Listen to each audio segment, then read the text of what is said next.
ایک اللہ والے، ان کا کوئی مرید خراسان سے چلا ہزاروں میل کا سفر کر کے ان کی زیارت کے لیے، اور وہاں پہنچا تو بیوی کو کہا کہ وہ حضرت شیخ المشائخ قطب الاقطاب غوث زمان فلاں فلاں بزرگ کدھر ہیں؟ انہوں نے کہا ٹھہر جاؤ، کس نے تمہیں کہا وہ قطب زمان ہے؟ کس نے تمہیں کہا وہ ولی اللہ ہے؟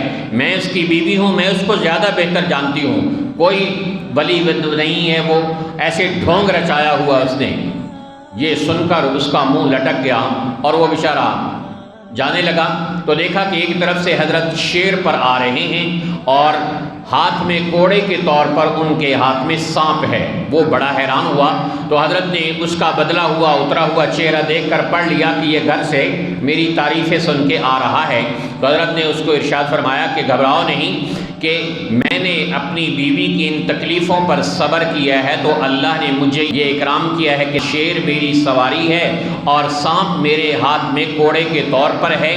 پھر اس کو نصیحت کرتے ہوئے ارشاد فرمایا، تو از حکم داور گردن مپیش، گردن نہ پیچت زے حکم تو ہیچ، تو بھی اللہ کے حکم سے گردن نہ پھیر، تیرے حکم سے بھی کوئی مخلوق گردن پھیرنے والی نہیں بنے گی۔ تو یوں اپنے گھر والوں کی بیوی کی تکلیف پر صبر کرنا، اس کو بھی اسلام نے سکھایا ہے۔ بیوی کو تکلیف پہنچانا بھی حرام ہے، جب بیوی ہے لہذا اس کو تکلیف پہنچانے کی کوئی گنجائش ہے کا نہیں، اس کو تکلیف پہنچانا بھی حرام ہے۔